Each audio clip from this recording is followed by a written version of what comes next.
and players smiling. But Michael Jordan is not only the best basketball player, but he's the most exciting basketball player to ever play. Tatum fires away, pumps it in, 51 for Jayson Tatum. The Big Three NBA podcast is powered by the Gametime app.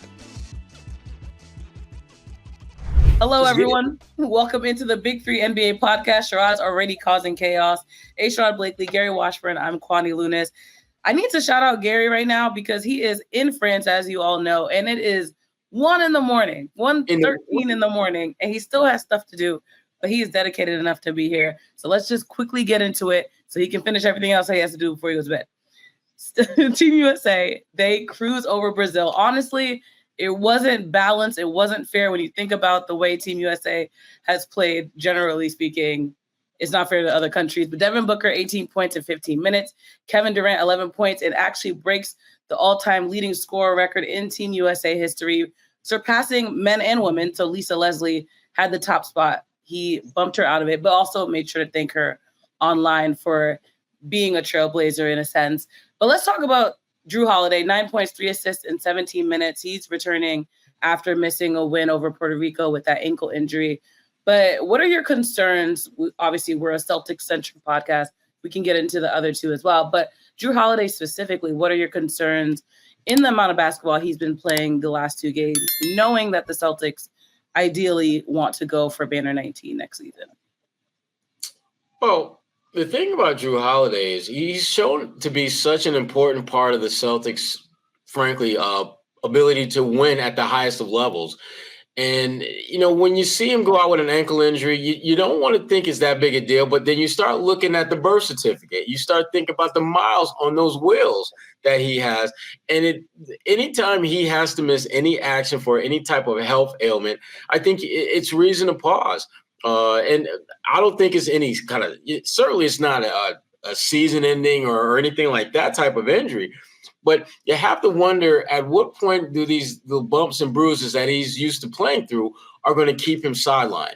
And at what point are the Celtics going to be looking at ways to minimize the amount of wear and tear on his body? Because he's such an important part of what this team does. When you look at what he's able to do, not only as an elite defender, arguably the best on-ball defender in the NBA, but also what he brings to the table from a scoring standpoint when it absolutely matters most, which is the playoffs. So Jrue's situation is one that if you're the Celtics, you know, you're not nervous Nelly about it, but you're definitely paying attention to how his body's responding, and you definitely want to give some thought to how you're going to manage, the wear and tear that his body is going to go through during the regular season.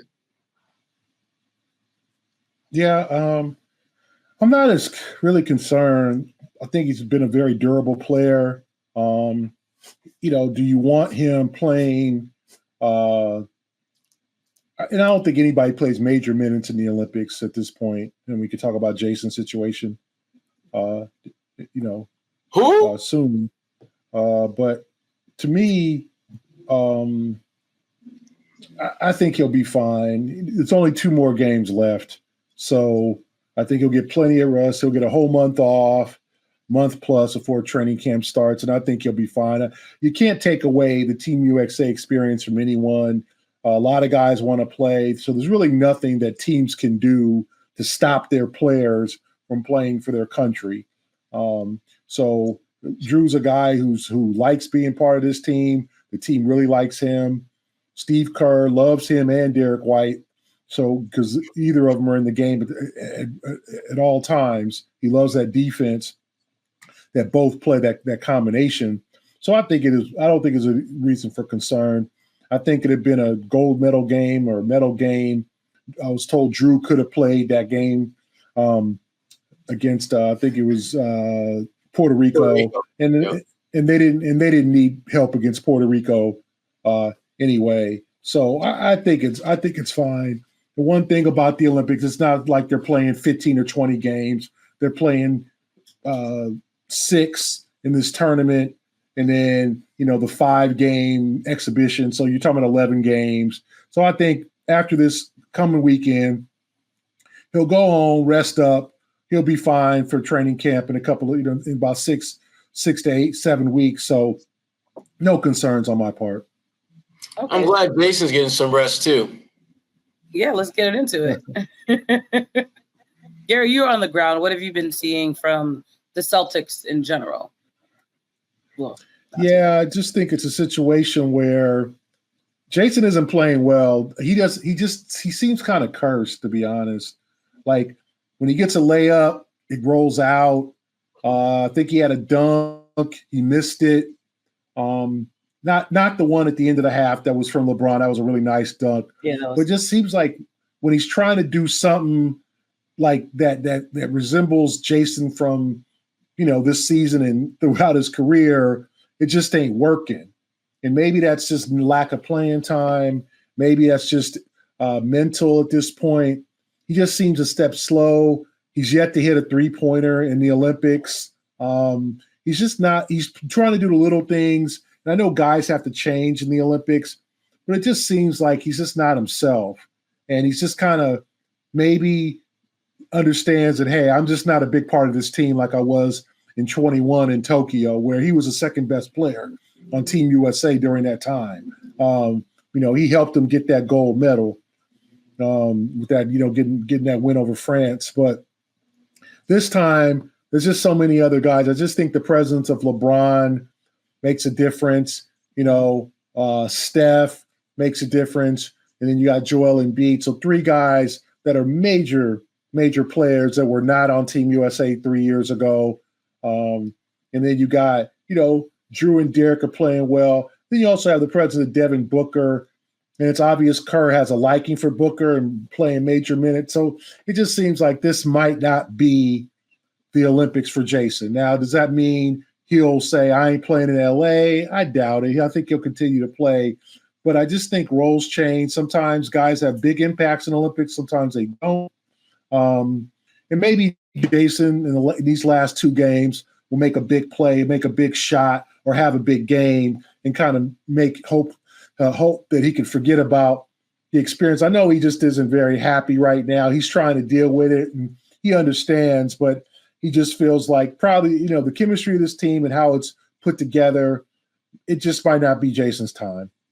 But Gary, I get you and I and Kwani, all of us, we've seen a lot of basketball. I've never seen a player relatively young, the second best scorer on your team, comes back 4 years later, doesn't have injuries, doesn't have anything. In fact, he's literally at the peak of his success to go from your second best scorer to DMPCD. Something doesn't feel right about that. And I know that there's some incredibly talented players on this team. I know that. I get that. But something feels really wrong when a guy just won a championship, was a leading scorer on that team, was all NBA, not second team, not third team, but first team. And he's not even coming off the bench. He's not playing. He has become basically the Team USA ML Carr, waving a towel, trying to cheer the troops on.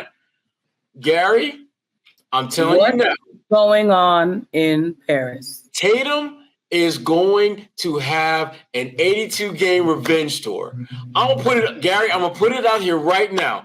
I am all about Jayson Tatum for league MVP this year because he is going to come into the season with a ridiculous amount of motivation to prove everyone wrong. Absolutely. I wouldn't be surprised when they play Golden State if he puts up 30 in the first half. He's going to be, I think, just a different kind of player when we get to the regular season. Because you better believe right now there are people questioning whether Jayson Tatum is overrated, whether Jayson Tatum, is he really that guy? I mean, first, Jaylen Brown gets Eastern Conference Final MVP, then NBA Finals MVP. Now Jayson Tatum goes to the Olympics, and he's Mr. DMPCD. And the only time he gets run is when the game is out of reach. Is he overrated? That is going to be a question. And I'm going to tell you right now, I don't believe he's overrated. In fact, I think right now he's going to go into this season and is going to have the best season of his career. Because he's going to be coming into the season with a level of motivation he's never, ever had before. Think about this. This dude has never been at the end of anybody's bench. And yet he is that guy. He's the 11th man. Only one behind him is my man from Indiana. That's it. Something ain't right about that, G. I'm sorry. Some just don't feel right about that. So it sounds like personal, and Gary, you're thinking it's strictly basketball related. Is that the case? I don't think it's – I think there might be a situation where Kerr is playing favorites. Like, he loves Derek White and Jrue Holiday. Okay, we know that. They're getting run. Derek's getting more run than Jayson. He has a liking for Devin Booker. Okay, Jason's kind of – then you got to bring back Kevin Durant. Where do you play him? Because you got to give KD his run, right? So, and you got to give LeBron his run. So, and Jayson, you could try to play Jayson at center, but you've already got Joel Embiid, Anthony Davis, and Bam Adebayo playing that position. So to me, it's a lot of guys here. And Jayson, Jayson did not deserve a DNP, obviously, but he's also not playing well. We watched Jayson for years, watched him his whole career. He's out there thinking, right? I could just tell. He's not just, boom, let me go to the basket. He's thinking. He's trying to make it happen. Okay, let me maneuver my way. Let me get – and it's just, no, man, like, just hoop. Get out of your own head. I just think he's in his own head right now. The shot isn't going down. He's missing shots he usually hits. He's missing layups. A couple times he's gotten stripped getting to the basket or lost the ball. I just don't – I mean, if you look at his numbers, he's just not playing well. He's averaging like 6 points a game. He hasn't hit a three. It's I just think it's mental, but I also think that DNP, I think he was like, what the hell's going on here? And I think he probably, when he went to Paris, he probably had an impression of how it was going to go, and it hasn't gone like that. It is still KD and LeBron. It's still their team. You bring LeBron back, that's a whole personality. It's his team. He is Team USA, even though he hasn't been there in 12 years. You bring in Steph. He's got to get his run. And that's not Jayson's position, but you're talking about guys who are taking chunks. When you add three players, Embiid, Steph Curry, and LeBron to a team, it's Jayson's no longer the first guy, the primary option, or one of them, right? LeBron is. Steph, you got to get – Steph's not having a great tournament, but you got to get him shots. They're trying to get Embiid going. So they ain't worried about Jayson. Jayson got to get himself going. Jayson needs, in these last two games against Serbia and whoever they play, obviously likely the gold medal game against France or Germany, he's got to find his own way. This is on him. And I just think I think he'll be up to the challenge. Don't sulk. Don't look upset. I can't wait till we get home, all that. No, man, hoop. Find your way, or whether it would be 8 assists, get 10 rebounds. If it's not scoring, find a way, make some defensive plays. I'm not saying he's not doing that. He's doing all the little things, but block shots. But, I know he defines himself sometimes by his offense, and I know he wants to score more. So maybe he's got to find it with himself because he's not going to get 35 minutes. It's a 40-minute game, and you got 12 dudes, or you said, Sherrod, 11 without Tyrese Halliburton. Jayson's got to find it, and he's got to find it in whatever increments of time he gets. This is Sherrod Blakely of the Big Three NBA Podcast. And for those of you who want to get your daily fantasy sports fix on, there is no better place than PrizePicks. It's America's #1 daily fantasy sports app with over 5 million active members. PrizePicks is the easiest and most exciting way to play daily fantasy sports. Unlike other apps, on PrizePicks, it's just you against the numbers. All you do is pick more or less on 2 to 6 player stat projections and watch the winnings roll in. Get in on the daily action with your friends and become part of the PrizePicks community today. Now, you can now win up to 100 times your money on PrizePicks with as little as 4 correct picks. That's right. You can turn $10 into $1,000. So get in on the excitement and win up to 100 times your cash with the summer games on PrizePicks. With PrizePicks, you can turn $10 again into $1,000, which while watching Team USA rack up the gold medals this summer, you can make PrizePicks lineup of players across basketball, soccer, tennis, golf, and more in as little as 60 seconds. That's really, really quick. Just pick more or less on 2 to 6 player stats. projections, and you're locked in. So have some fun, and the thing about PrizePicks, they keep it simple. The experience of playing, really good athletes that you frankly love, and PrizePicks, not only do you get to support them, but you also can make a little cash in the process. So again, download the PrizePicks app today and use code CLNS for a first deposit match up to $100. That's code CLNS on PrizePicks for a deposit match up to $100. Pick more. Pick less. It's that easy. All right. Well, Gary, from your perspective, before we talk about Jaylen Brown, because we have a whole section on him in this episode, what has stood out to you in Paris overall, basketball-wise? It just seems to be a very close team, together team. And the second best team is probably Germany. I think people were talking about France when they get Gobert and Wemby, and that hasn't worked all that well. France has not looked good against Germany. Now they look good against Canada.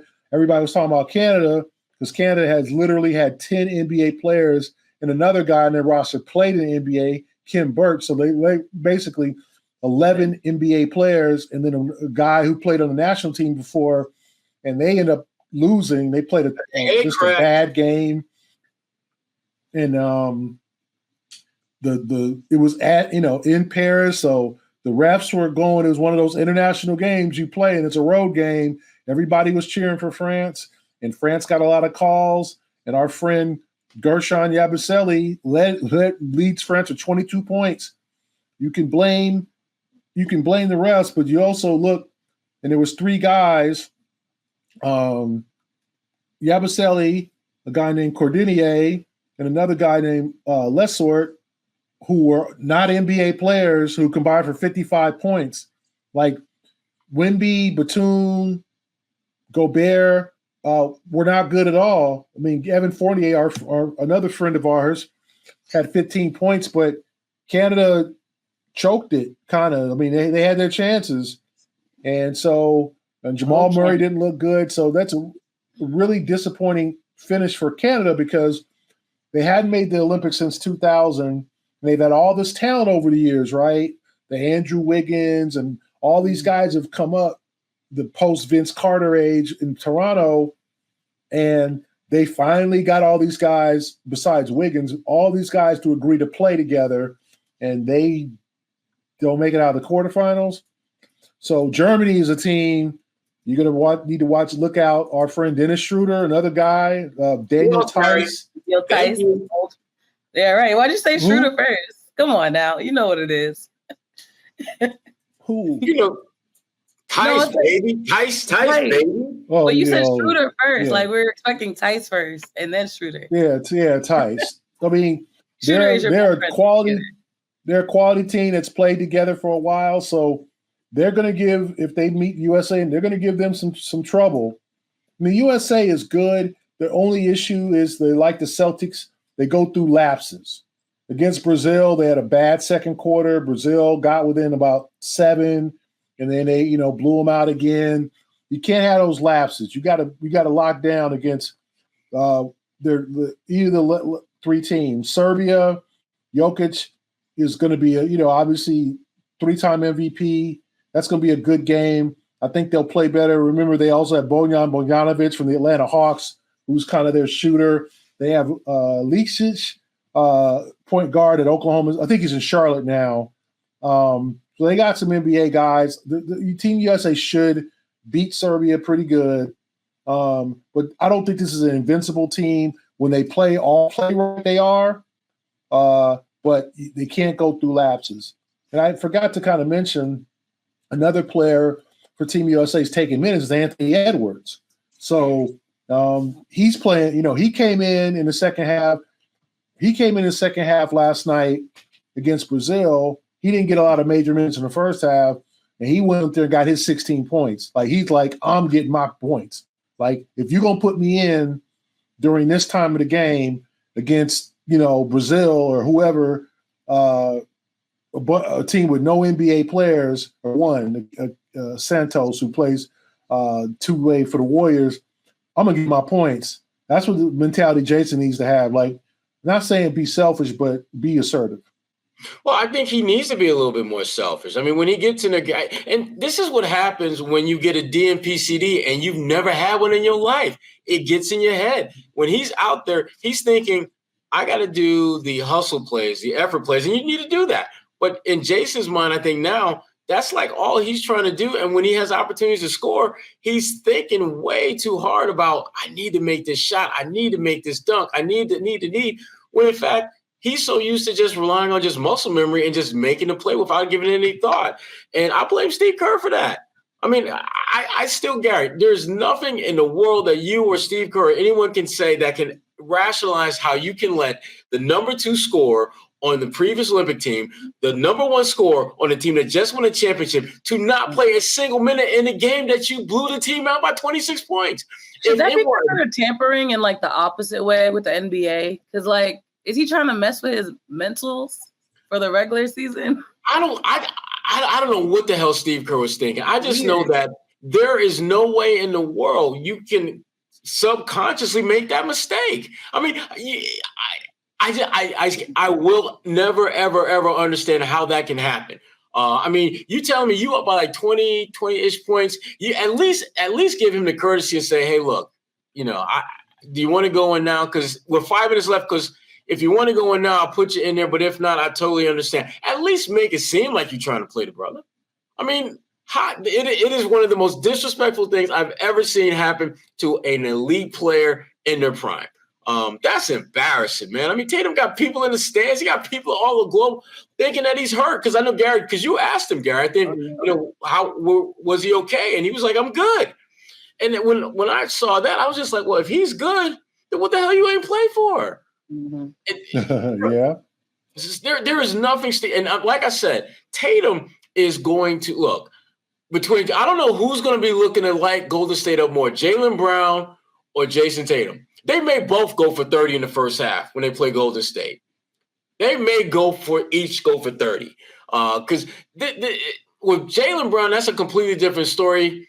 But Tatum is absolute unequivocal disrespect. He's earned the right to play in the damn Olympics. He just won a damn championship. He was a leading scorer on a team that just won an NBA title. Steve Kerr is on a different list right now for me, and it ain't a good list. And I suspect that he's on a list with Jayson and Jaylen too. I know that list. Me and Jay Crowder. That's right. The Jay Crowder list. Suckers. The sucker no, list. You know what it reminds me of? I'm sorry, Kwani. This might be before your time, but the last season of Different World. Every time I heard that. The last season of Different World, where what's her name? Jennifer Lewis was a professor, or she was like the dean or whatever, and she'd be like, "You are on my list," like she would say to all the students cutting up. The last season of Different World, when it was like Dwayne was a professor and all that, it was like it just reminds me. So Sherrod got a list. I do. You are on my list. I do. For the record, there's a spinoff in the works for A Different World, and it's gonna follow Dwayne and Whitney's daughter. That was announced on Wednesday. Boom. Oh, around she's going to Hillman. So in other words, we're gonna bring Kwani generation into the mix now. Exactly. She's gonna learn about that. Yeah. I can't wait till the Celtics play Golden State. Ooh. It's on his list. Circled on the calendar. It's summertime and there's no better way to spend it than at the ballpark. Popcorn, soda, hot dogs. I'm starting to get hungry just thinking about it. Those games create lasting memories, and getting to those games is a lot easier with Gametime, which is an authorized ticket marketplace of Major League Baseball, which makes getting tickets faster and easier. Prices on the Gametime app actually go down the closer it gets to the first pitch, with killer last-minute deals, all-in prices, views from your seat, and their lowest price guarantee. Gametime takes the guesswork out of buying MLB tickets. Now, being a Yankees fan that I am living here in Boston, I know it gets complicated and very uncomfortable from time to time, but keeping an eye on the AL East is a really big deal for me, as you can imagine. I know I can go to the Gametime app and jump on the best deals quickly. The color coding options at the ballpark make it super easy to see what are the best deals for the best seats from all the seats in that particular venue. And you can customize your search options based on your favorite team or your favorite team to watch. The Gametime app makes it super easy to get into the game, and you can't beat Gametime's lowest price guaranteed. And when you're ready to lock up your tickets, Gametime has all-in pricing, so there's no surprise fees at checkout. Hate when that happens. Take the guesswork out of buying Major League Baseball tickets with Gametime. Download the Gametime app, create an account, and use code CLNS for $20 off your first purchase. Terms apply. Again, create an account and redeem code CLNS for $20 off. Download Gametime today. Last minute tickets, lowest prices, guaranteed. Ooh, Well, it's good to hear that Jaylen is not necessarily thinking about that just this moment, because this past week it was announced that his Black Wall Street of Boston plan is officially in the works. And as we've known before, the reporting said that the goal was to generate $5 billion in generational wealth for communities of color, specifically in Boston, after he found out the stat about the Black median Boston household made, I think it was $8. $8, yeah. To compare it to the white family in the city. So let's talk about that, because obviously it's not necessarily basketball, but it's something that he's been doing over the last few years. And he launched Boston Creator Incubator Plus Accelerator on August 1st, which is also collaborating with Jrue Holiday and his wife there, Lauren, his wife, also athlete Lauren, and they're JLH Social Impact Fund. And they're going to sponsor 10 entrepreneurs in the greater Boston creative economy. 3-year awards up to $100,000. We'll get also more than 150,000 space in workspaces. A lot of things. There are a lot of things that they get, essentially. And there's a website you can apply at bxchange.org. But what do you two think about this plan and him actually being a man of his word? Well, I think that's the one thing that I appreciate. I mean, you hear a lot of people talk about, we want to build up community XYZ 1, 2, 3. And you never really see any tangible signs, or you see very few tangible signs with very kind of spotty details of what that looks like. Jaylen Brown has put his money where his mouth is. And that's really important. And it's coming from a guy who hasn't always been, the most loved player on the Celtics team, particularly by this community. And so he's showing, I think, folks that it's not about him. It's about doing for others and having the means to do for others. And I love the fact that he brought Jrue Holiday into the mix, because when you're trying to do these type of really just trying to create generational wealth and bringing about systemic change on a very broad, big picture scale, it can't be done by one person. It has to be multiple people investing in that vision and that dream. And I suspect as this thing kind of plays out over time, you're going to start seeing more people involved in this. And that's how you really bring about change, because change, it may start with one person, but it can't end there. And I think Jaylen understands the importance of building basically allies for this vision to come to fruition. And again, I applaud him for the efforts that he's making. This is not going to be an easy thing to do, because at some point there will be pushback from some folks who think that this is not a good thing for Boston, if not already. Right. But Jaylen, the beautiful thing about Jaylen is, one, he's got a contract that's going to keep him in Boston for a while. 2, he's got the economic resources to basically push this through if it hits a financial snag, which is really important. And 3, I think that there's going to be more and more, like I said, more individuals, I think, getting on the bandwagon and supporting these efforts. And the biggest thing that has to happen is there has to be change. There has to be that 1 or 2 breakthrough individuals that can really turn it from being this dream into a reality for not just the folks who benefit directly from these grants, but just for society as a whole. So I give Jaylen lots of props for what he's doing. I think it's great. It's been a year.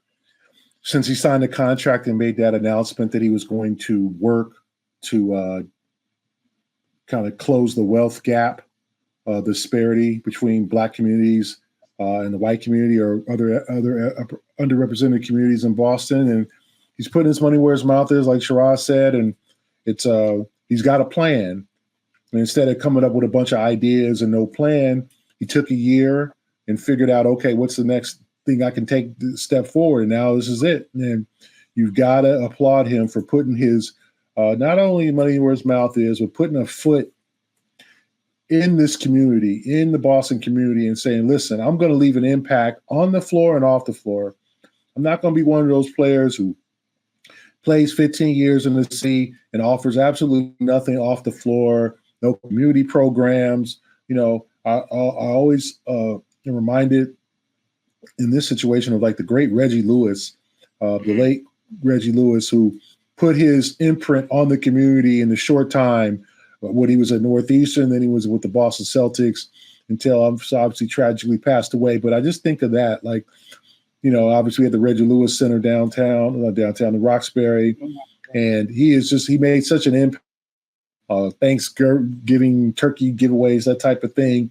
You know, take a interest. And he was from Baltimore, so it wasn't a guy who was born and raised in Boston. You know, he adopted this city just like Jaylen is, and you have to applaud that, because there's a lot of guys who come into a city, play, and the minute that the season's over, they're back home and they report the day before training camp starts to that city, and whatever, they're not giving their heart to that city that they play in. And Jaylen's different, and you have to applaud that. You have to applaud his perseverance, all the criticism he took, and people, oh man, you just talking. Well, now you got a plan in action, collaborating with Jrue Holiday, which I think is fantastic. I'm sure other players around the league who might be from Boston or other players in the Celtics and maybe the Celtics organization will eventually get involved with contributing financially to his plan. So a good job for Jaylen.